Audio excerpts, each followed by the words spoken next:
My name is Latoya Dixon Smith. I am a boudoir photographer and sex doula and the founder of Greenville Boudoir. In this video, I'm going to be addressing the top 2 questions that I get when women are considering doing a boudoir session. The first question is, what should I wear? And the second question is, how do I pose? Anytime you are embarking on a new journey, you are going to want to be equipped. You're going to want to be prepared. But it doesn't matter what you wear so much as how do you feel in what you're wearing. And it doesn't matter so much as how you're posing as it does how you feel when you are in those poses.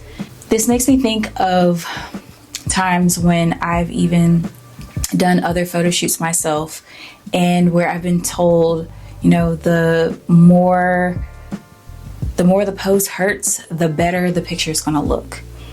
And while that may be true from a certain lens or a certain bias, I think that in a lot of ways, our photo shoots should mimic how we want to show up and be present in our everyday lives. At least that's what my aim is here at Greenville Boudoir, because I know that this experience is so much more than just beyond the photos. It's so much more than beyond the attire you put on your body. It's so much more than the glam that you get in the studio, and even the images that you are able to look through in your album.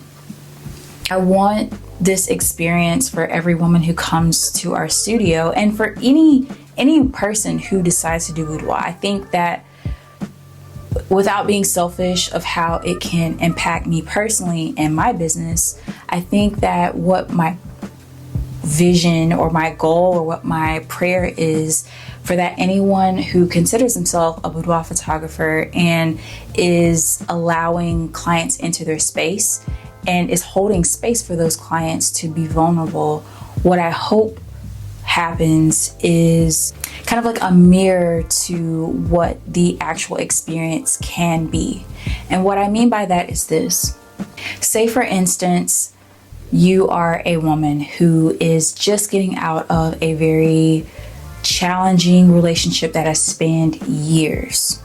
For years, you have learned to cater to their needs. For years, you have learned to contract yourself in such a way so as not to be too big for them, be too much for them.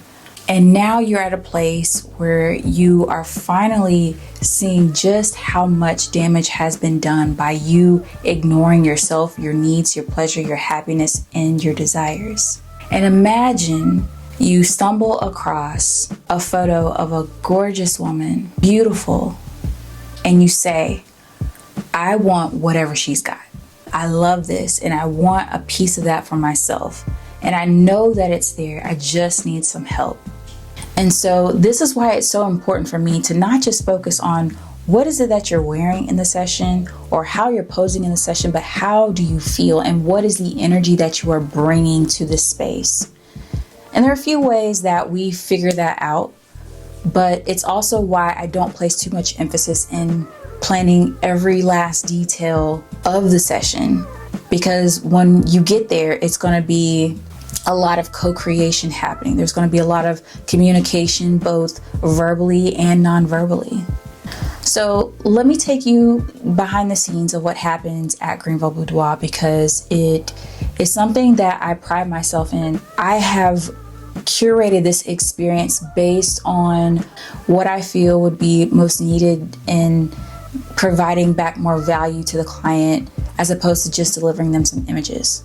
Most people who come to the studio are very nervous, and those nerves may not present themselves in the same way. Some people are excited nervous, where they like to talk and they just need to vent their thoughts in order to get grounded.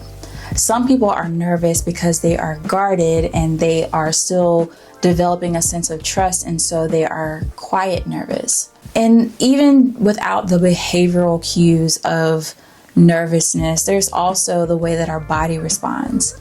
Your body might heat up, which is always why we inquire about if the temperature is okay. Do you need some water? These are all ways that we help you ground when you come into our studio. Next thing is hair and makeup. Now, I am not an active participant in the hair and makeup styling part of the sessions because that is my time to ground.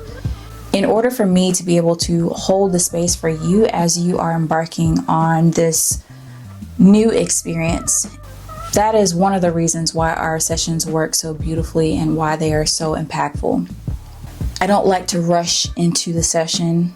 And I think for a lot of clients, that's something that they want to do just because it helps them release the pressure that, okay, well, I built up all this anticipation of getting here. Now let's just go ahead and do it so I can just, it can be done. No.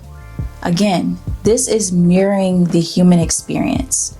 First, we ground. Then we go. First, we ground, and then we go. You will hear when you are anxious. You will hear when you're afraid. You will hear when you're hungry. We all experience our intuition very differently. We want these experiences to mimic what it's going to be like in the real world as you build resilience around challenging moments. It may be our instinct to just go, go, go, because that's how we have been taught to manage uncertainty. As long as you're moving, you're making progress. But movement doesn't mean progress. In my personal experience, it has been when I've taken the time to slow down and go counter to what my conditioning is, to be still, to be present, and to listen to my own inner wisdom and to listen to my intuition to really build some awareness around why I'm experiencing it in the first place. We don't rush into the session. We warm the body up, so to speak. We warm up your energy to be receptive to what's about to happen. We sit down and we have a chat. For some people, it may be the first time in the day somebody's really asked them, how are you doing? And without it just being a bit of small talk. There's nothing about our studio that is small. We want you to take up as much space and be as big and as expressive as you desire to be.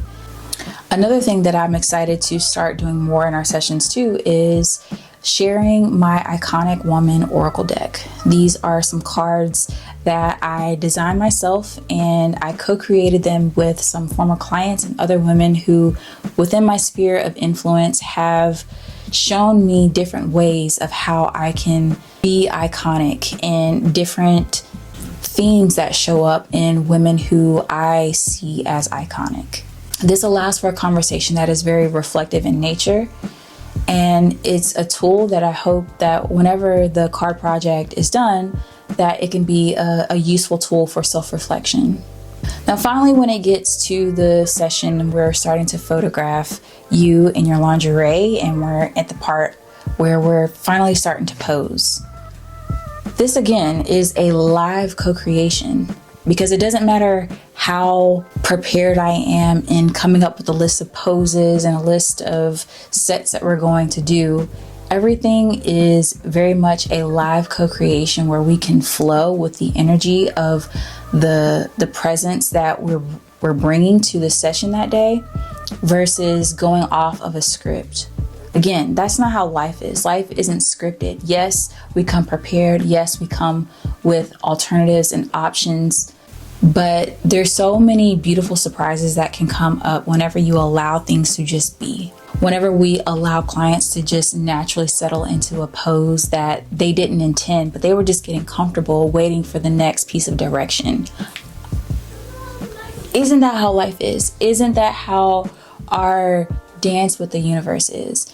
And being on the other side of this, being on the other side of the camera while this is happening, is just as much a teacher for me as it is the experience for the person receiving it.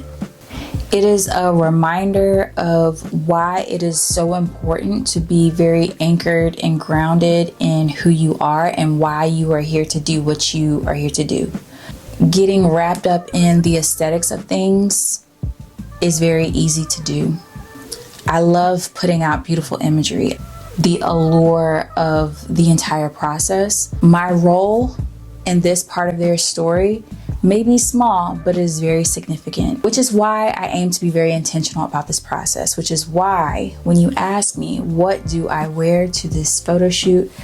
How do I pose during this photo shoot? It's not that it doesn't matter, but I want you to focus on the energy more so than the thing itself. If you enjoyed this video, I encourage you to give it a thumbs up and subscribe to the channel. My aim is to share more candid videos just like this one so that you can get a peek behind the process and be a muse of my mind, so to speak, and understand why boudoir is so near and dear to my heart. And hopefully I get to see you in the studio one day. Cheers.